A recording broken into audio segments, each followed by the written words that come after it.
Today we're going to be talking about how to start batch cooking. You know the benefits. You want to try it out?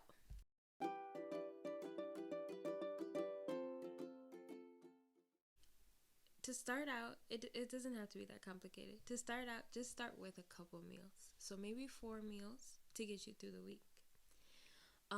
And then depending on the size of your family, you'll see how far those 4 meals will get you.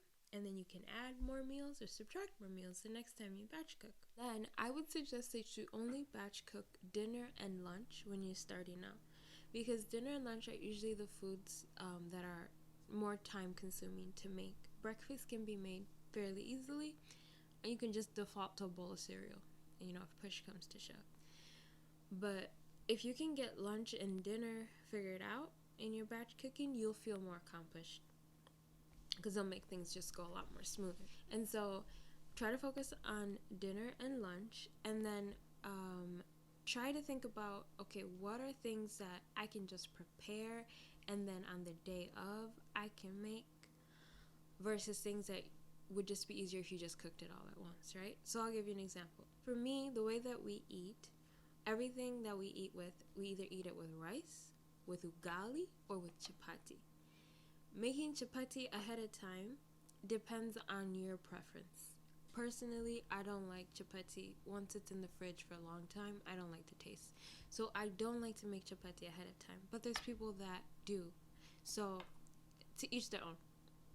Then do you have ugali? I don't make ugali or rice ahead of time because they take less than 10 minutes. Okay, maybe not less than 10 minutes, but they take about 10 minutes to make. So making that fresh whenever we need it is not that hard, and it tastes better, I feel like. So I don't make those things ahead of time at all. What I do make ahead of time are my sides and my standalone dishes. So we're talking about ndizi, makande, beans, chicken stew, beef stew, goat stew, all the stews, cabbage, boga, everything. Those things are made ahead of time and put in the fridge. And then I try to keep 4 meals in the fridge and then 1 or 2 meals in the freezer. And then I put the last 2 in the freezer just because I don't want them to stay that long in the fridge.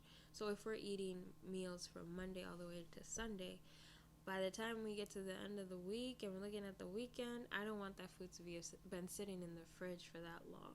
So that's why I put my last 2 meals in the freezer, just in case. And then also, if you have those foods in the freezer, we usually tend to eat out on the weekend. So I have the option. You can either eat out or we can have the food that's in the freezer. So that works out really nice. Finally, if you're just starting out, do not worry at all about what day you're going to eat what, okay?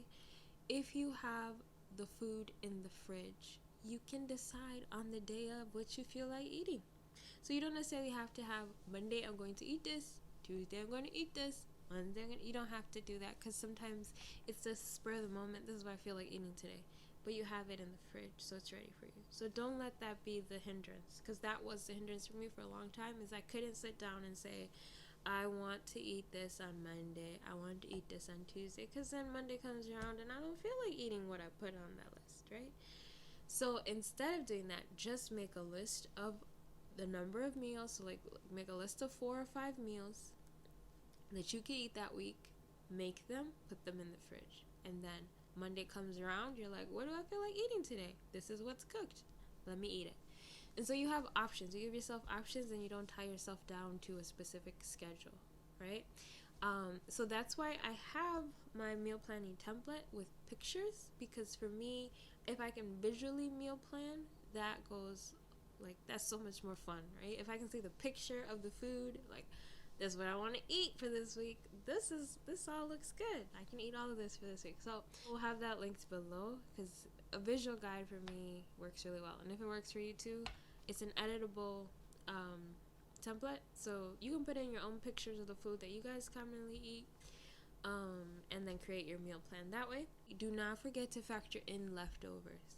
So for us, we eat whatever we had for dinner, we'll have for lunch the next day.